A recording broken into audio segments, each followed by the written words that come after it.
아그리빠 왕과 총독 베스도 그리고 모든 유력한 가이사랴 지방에서 모든 유력한 자들 앞에서 사도 바울은 자신의 인생에 대해서 변호했습니다. 그리고 자신이 어떻게 어린 시절을 살았는가, 그리고 기독교 예수님을 핍박하던 시절은 자신은 어땠는가, 그리고 부활하신 예수님을 만난 후에 사도 바울은 어떻게 바뀌었는지를 다 간증을 한 것입니다. 부활하신 주님께서 말씀하셨죠. 가시채를 뒷발질하기가 내게 고생이구나. 그때 사도 바울은 깨달았습니다. 내가 완전히 잘못된 인생을, 잘못된 길을 가고 있었구나. 이 하나님의 아들 예수님이 다 가짜인 줄 알고 부활하셨다는 말도 다 거짓인 줄 알았는데 진짜였다는 걸 깨달은 거예요. 그래서 그의 인생은 완전히 바뀌었습니다. 그 하나님의 아들을 내가 핍박하고 그 되지도 않는 일을 하다가 이제는 완전히 내가 잘못된 길을 갔다고 돌았습니다. 완전히 거꾸로 돌아서서 즉각적으로 예수님께 순종했다는 겁니다. 그래서 20절에 보니까 먼저 다메섹으로 가서 그 다음에 예루살렘으로 가서 또 유대 땅과 이방인들에게 이 복음을 날마다 전파하기 시작합니다. 예수는 그리스도라 전파하시고 메시아라고 전파하시고 예루살렘에 가서도 예수님은 하나님의 아들이라 전파하고 완전히 사람이 바뀌었어요. 핍박자여서 갑자기 예수님을 전하는 사람이 되었어요. 유대인과 이방인들에게 1차, 2차, 3차에 걸쳐서 10년에 걸쳐서 선교 여행을 다니면서 그 모진 고통과 고난 가운데서도 굴하지 않고 이 회개의 세례, 바로 예수 믿는 복음을 전하는 사도가 되었다. 그래서 21절에 보니까 그래서 내가 지금 이 자리에 있다는 겁니다. 지금 가이사랴 감옥에 갇혀 있는 바울은 내가 왜 감옥에 갇혀 있는가? 내가 이렇게 한때는 열심히 있는 유대인이었으나 이젠 예수님을 전도자가 돼서 예수 믿는 전도자, 예수님을 전파하는 전도자가 되었더니만 유대인들이 나를 미워해서 내가 이렇게 감옥에 있게 되었다라고 말을 하는 겁니다. 그리고요, 사도 바울은 자신이 이 아그리빠 왕 앞에서 선 그 순간까지 부활하신 예수님을 만난 그 순간부터 지금까지 아무에게도 차별 없이 복음을 전했다고 얘기합니다.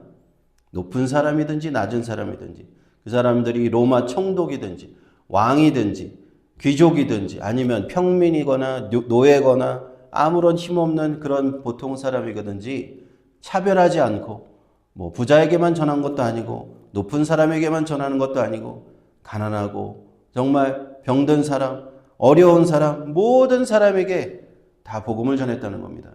왜냐? 복음은 어떤 것입니까? 모든 사람이 들어야 되는 것이 복음이에요. 하나님은 그 사람이 이 땅에서 높고 낮음을 상관치 않으시고 모든 사람이 복음을 듣길 원하십니다. 그래서 사도 바울은 그렇게 한 겁니다. 이방인의 빛이 되시고 이스라엘의 빛이 되신 구원의 빛을 차별하지 않고 누구에게나 증언했다라고 얘기를 합니다. 그때 총독 베스도가 24절에 이렇게 소리칩니다.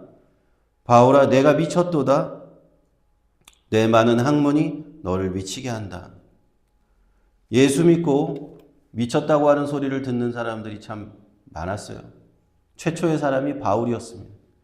예수 믿고 미쳤다 하는 소리를 한 번쯤은 들어야 제대로 예수 믿는 것이 아닌가. 저도 그런 소리를 들었습니다. 네가 교회에 미쳤구나. 그런 얘기를 가족한테도 들었던 기억이 납니다. 그렇게 우리가 예수님을 전하고 진심으로 전도하다 보면 그렇지 않은 믿지 않는 사람들이 보기에는 정신이 이상해 보이는 거예요. 그러나 사도 바울이 무엇을 얘기합니까? 25절에 나는 전혀 미치지 않았습니다. 오히려 아주 또렷한 정신으로 당신에게 얘기를 하고 있다. 사도 바울은 그렇게 얘기하는 겁니다. 왜냐하면요, 사도 바울이 전하는 그 복음은 사실에 근거하고 있고 진리에 근거하고 있기 때문에 그래요. 온전하게 이성적인 분별력을 가지고 전하고 있기 때문에 그렇습니다. 우리가 세상에 이단적인 종교도 있고 미신적인 종교도 있고 그 당시에 고대에는 미래 종교라고 해서 아주 그냥 지하실 같은 데 모여가지고 사람들끼리 그냥 몰래 모여서 무슨 그리는 그런 미신적인 종교들도 있었는데 우리 예수 믿는 이 신앙은 미신적인 종교가 아니에요. 이스라엘에서 기독교 신앙은 아무도 모르게 일어난 것이 아니라 모든 사람이 다 알게 일어났다라고 사도 바울은 얘기합니다. 예수님께서 갈릴리 사역에서 사역을 시작해서부터 유대인들에게 나타나셨을 때부터 로마 총독 본디오 빌라도 앞에서 십자가형을 받으시고 십자가에서 죽으신 것 모든 사람이 다 봤다는 거예요. 어디서 구석에서 아무도 모르게 일어난 일이 아니라는 겁니다.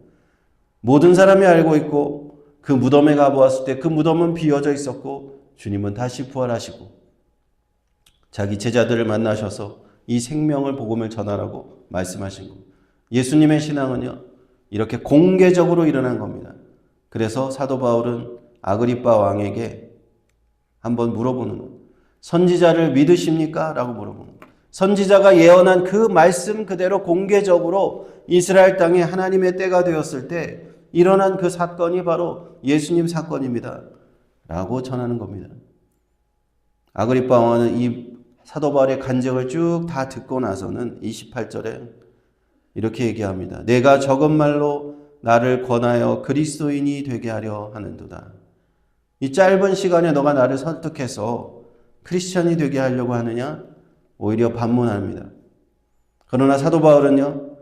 거기에 모인 모든 사람, 아그리빠 왕이나 베스도 총독이나 모든 사람들 상관하지 않고 귀족이나 공무원이나 거기 자신을 청문회에 모인 모든 사람들 누구나 듣는 사람, 복음을 듣는 사람은 다 하나님의 자녀가 되기를 간절히 바랍니다. 그래서 간증을 한 거예요.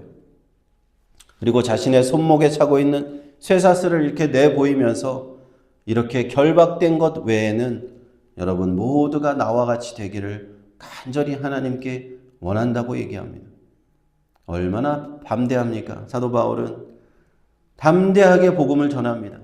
사도 바울은 진리를 알고 이 진리 가운데 기뻐하면서 예수 그리스도의 구원의 복음을 모든 사람에게 전하는 사람.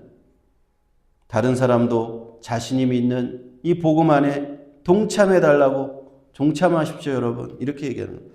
그래서 우리가 뭔가 좋은 소식을 전할 때 내가 예수님을 믿어보니까 너무 좋습니다. 내 마음에 기쁨이 있고 구원의 감격이 있고 하나님의 자녀가 되는 것은 너무나 놀랍고 감사한 일입니다. 그래서 당신도 한번 믿어보십시오. 당신도 예수님을 믿고 이 기쁨을 나와 함께 누립시다. 이렇게 나눠주고 싶은 마음이 절로 드는 거예요. 이 땅에서 많은 사람들이 하나님 없이 죽어가고 있어요.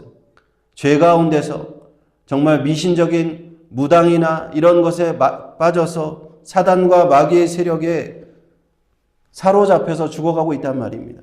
그 사람들을 볼 때 우리가 어떤 마음이 드는가 하는 겁니다.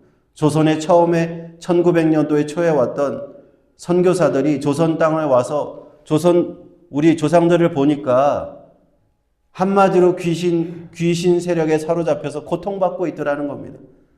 매일같이 무슨 제사를 지내고 있고 온갖 산 위에는 산당이 있고 그 유교 아래서 우리 조상들은 그 선교사들의 눈으로 봤을 때 정말 불쌍하다. 이 영혼들 구원받아야 된다. 그래서 선교사들이 목숨을 바쳐서 복음을 전해준 것 아닙니까? 그 복음을 전해주고 싶은 그런 마음이 일어난다는 거예요. 하나님의 자녀가 된 사람은 하나님의 기쁨을 나눠주고 싶은 겁니다. 사도 바울의 마음이 그랬다는 겁니다. 총독 베스도는 처음에 이 청문회 자리를 왜 마련했습니까? 사도 바울이 죄명을 알 수가 없어요. 황제에게 보내야 되는데 죄명을 적어서 황제한테 이런 죄로 죄인을 보냅니다 라고 해야 되는데 죄명을 알 수 없으니까 내가 볼 때는 무죄인 것 같은데 아그리빠 왕에게 좀 부탁을 하는 거예요. 아그리빠 왕은 헤롯 대왕부터 가문 자체가 유대 땅에서 왕을 계속하던 가문이기 때문에 너무 유대교에 대해서 잘 알고 기독교에 대해서 잘 아는 사람이에요. 그래서 좀 죄명을 알아달라 하는데 그 사람들이 이걸 다 듣더니만 오늘 토론을 했다 그랬죠. 이 31절에 보니까 왕과 총독과 번이계와 사람들이 다 부관들이 따로 가서 서로 토론을 했어요. 그랬더니 사도 바울에는 결국에는 사형을 만한 죄도 없고 결박을 당할 만한 죄가 없다라는 결론을 내리는 겁니다. 사도 바울은 무죄다라는 것이 지금 그들의 입에서 나오는 거예요.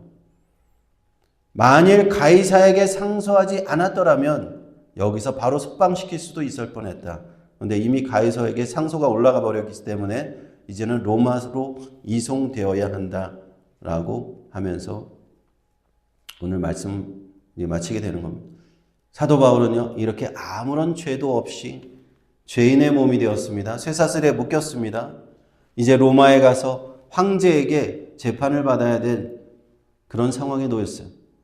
그런데 그 상황에서도 사도 바울은 낙심하지 않고 의기소침하지 않고 자신의 신세를 한탄하지 않고 무엇을 했습니까? 기회가 될 때마다 복음을 전했어요. 놀라운 일입니다. 사도 바울은 사내들인 공회에 섰을 때 예루살렘에서 유대인들한테 매를 그렇게 맞고 죽을 뻔했는데 그 유대인들한테도 복음을 전했죠. 로마 군인들 앞에서도 복음을 전했고요. 가이사랴로 잡혀와서 총독 벨리스와 그 아내 드루실라에게도 복음을 전했습니다. 그리고 오늘 아그리파, 헤롯 아그리파 2세 그 왕 앞에서, 모든 귀족들 앞에서, 총독 베스도 앞에서 어떻게 됐습니까? 기회가 될 때마다 자신의 신앙을 간증하면서 복음을 전했다는 거예요. 디모데후서 4장 2절에 사도 바울은 이렇게 디모데에게 자기의 믿음의 아들 디모데에게 말했잖아요. 너는 말씀을 전파하라. 때를 얻든지 못 얻든지 항상 힘쓰라. 사도 바울은요, 그냥 남한테만 시킨 게 아니었어요. 자기가 그렇게 살았더라고요. 내가 죄인이 되어서 남들이 나를 미쳤다고 해도 미친 사람 취급받고 손이 쇠사슬에 묶여서 그렇게 죄인이 된 상태인데도 쉬지 않고 복음을 전하는 것을 우리는 볼 수가 있습니다. 왜냐하면 주님께서 자신에게 부탁하신 그 사명이기 때문에. 주님에게 부탁하신 일 천사도 흠모하겠네.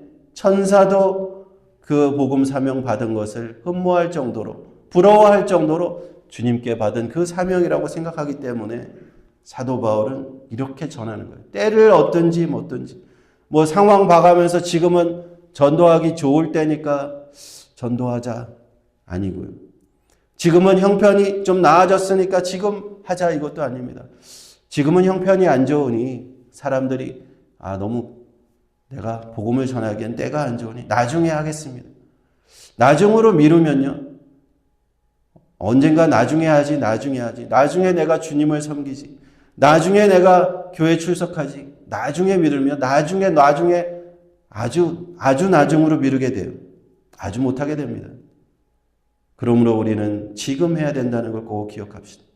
내가 지금 오늘 이 시간 하나님이 나에게 원하시는 것 내가 순종해야 되겠다. 나에게 주신 사명, 주님을 섬기라는 것, 교회를 섬기라는 것, 복음을 전하라는 것, 이건 내가 나중으로 미루지 않고 때를 얻든지 못 얻든지 전파하는 그런 순종의 사람들이 다 되시기를 주님의 이름으로 축원드립니다. 기도하겠습니다. 하나님 감사를 드립니다. 사도 바울에 주신 그 사명, 사도 바울은 아버지 한시도 그것을 잊지 아니하고 때를 얻든지 못 얻든지 주의 사명 감당했던 모습 보았습니다. 부족한 우리들도 아버지 사도 바울처럼 아버지 주의 사명을 감당하기 원합니다. 아버지 부족하기 때문에 주님의 도우심이 필요합니다. 성령의 충만이 필요합니다. 사도 바울과 같이 능력이 필요합니다. 아버지 하나님 우리에게 이러한 성령 충만한 은혜 허락하여 주시옵소서. 예수님의 이름으로 기도합니다. 아멘.